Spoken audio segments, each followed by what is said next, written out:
I'm looking at the car and the cyclist on my right, covering my brakes. On Your Bike, in association with Safer Roads Humber, taking cycle safety seriously.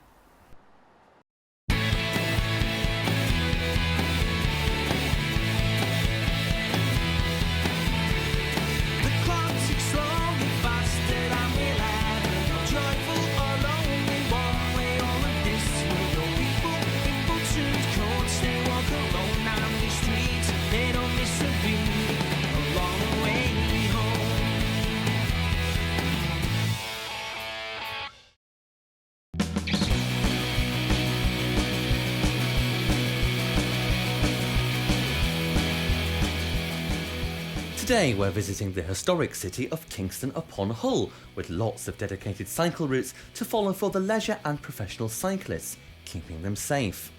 Once a busy fishing port, Hull is still thriving and has been designated City of Culture for 2017, a real accolade for the people and the region. Last time we visited the historic market town of Beverley with its famous minster. This is the city of Hull, a city without a cathedral. Now, the people of Hull are really proud of their heritage with its white phone boxes and maritime past. And there's some really quirky places to visit here too, like the Land of Green Ginger. The street is in the old part of Hull, close to where the River Hull joins the Humber. It's thought this is where the original town of Hull was founded back in the 12th century by a group of monks. Most people from around here know this area as the Land of Green Ginger, but do they know where that name originated?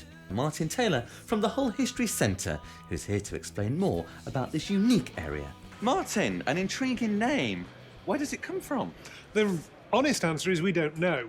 It is an old name and was recorded as early as 1651.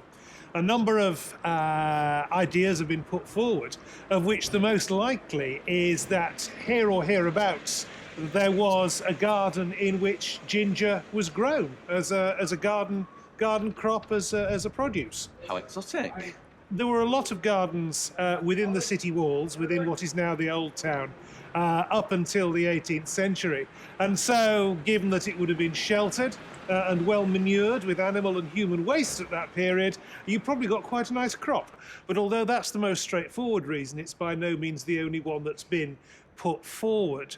There have been suggestions that they didn't grow ginger here, but there was a warehouse here for the spice trade, although it has to be said that spices weren't a large part of Hull's maritime trade. There have been suggestions that it's a corruption of the name of a Dutch residence that I can't and won't try to pronounce. I have seen a suggestion that it was named in memory of a red-headed prostitute who smiled a lot, hence Land of Grinning Ginger. I don't think we can give that one any credence. No. So no definitive answer then, really? No Lots definitive of answer, abound. I'm afraid. Lots of theories, but no definitive answer. Which theory do you prefer, Martin? I think the most logical is that there was a garden on this site in which ginger was grown. But you pays your money and you takes your choice. Of course, it gave its name to a 1927 novel by Winifred Holtby. Oh, did it? It did. Oh, fantastic. And also to a play for today, written in the early 70s by Hull dramatist Alan Plater. So it's got a fantastic history. Huge hasn't it? history. You're huge the history. fountain of all knowledge, Martin. Well, thank you. Tell me one fantastic thing about Hull.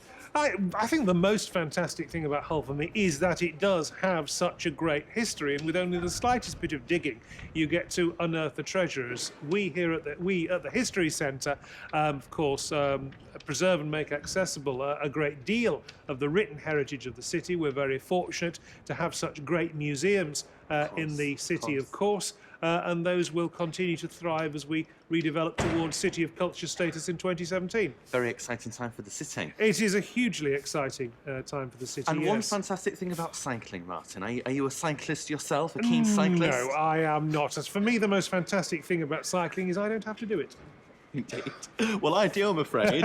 And it's time now for me to get back on my bike, enriched with the tale of Land of Green Ginger. Thank you very much.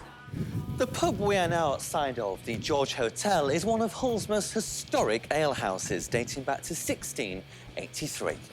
It seems that size does matter, as its claim to fame is the smallest window in England. The pub was originally a coaching inn, and the window resembles, well, not much more than a slit. I'm here to meet Hull historian Keith Daddy to tell me more about this hidden gem within the city.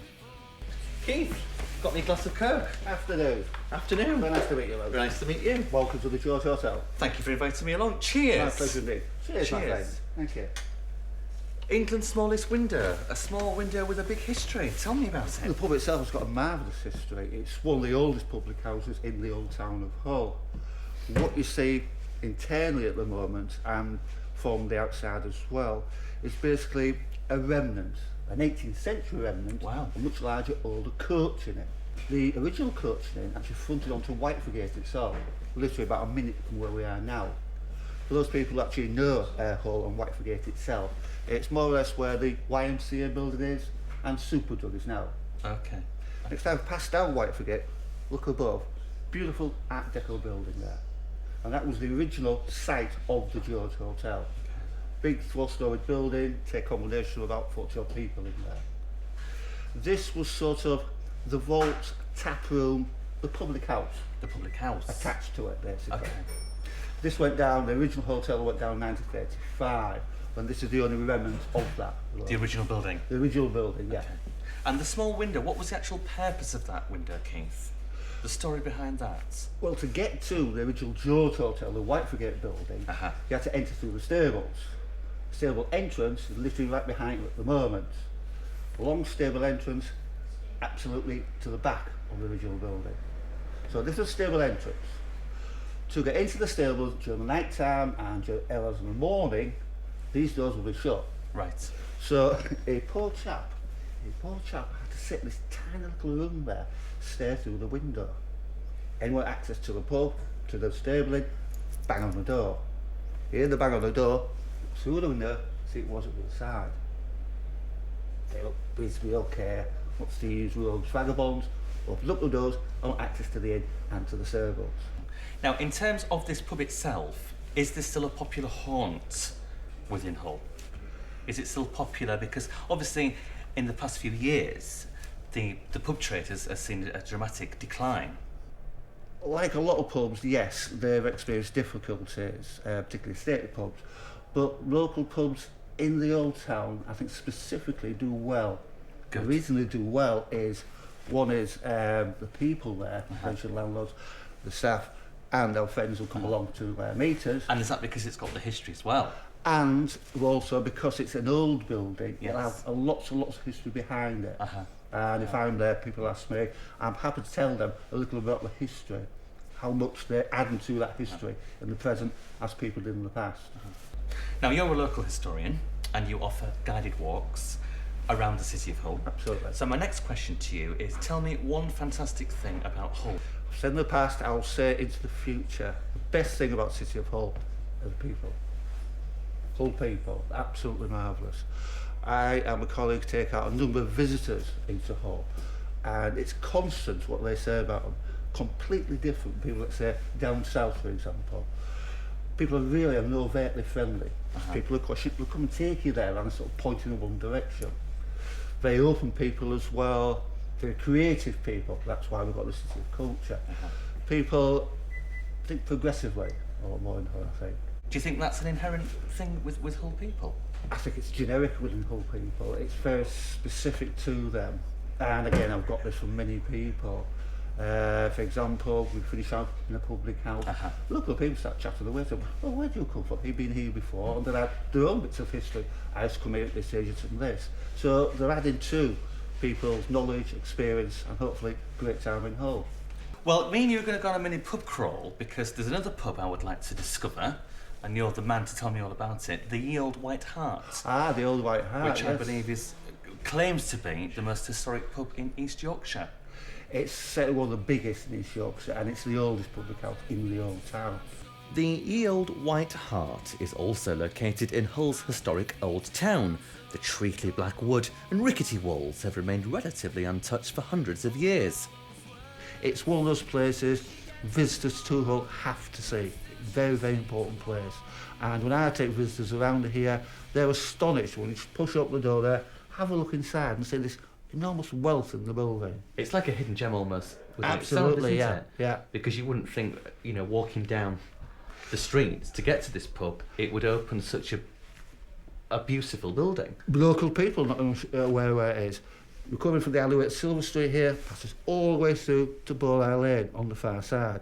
Small archway entrance to it, as a lot of these buildings used to have. So people can pass it very easily without knowing it's through there. But that adds, I think, to the flavour of the pub. Having this narrow little entrance and they come to the end and the big surprise of this building here. Most of which is panelling is at least 19th century. Number of the panelling goes back to the 17th century. How important then, Keith, would you say pubs like the Old White Hart and the George Hotel where we was earlier, how important would you say they are to the history of Hull and tourists coming to the city? Because we get a lot of tourists in Hull, We do get a don't lot we? of tourists, yeah, outside people coming to Hull, visitors. Don't know the city that well, and certainly don't know the Old Town that well. Places like these and the George Hotel are vital to pushing over the history to people. I could speak to them, tell them bits about the history. When you come into the public house, physically into the building, you can see the history here. Thank you very much, Keith. Thank you very much indeed, Luke. Thank you.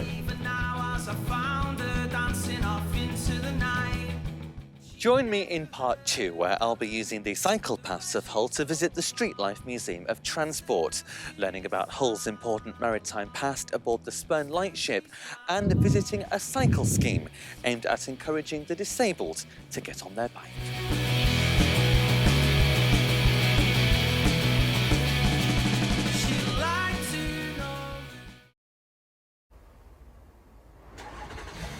On your bike, in association with Safer Roads Humber, taking road safety seriously.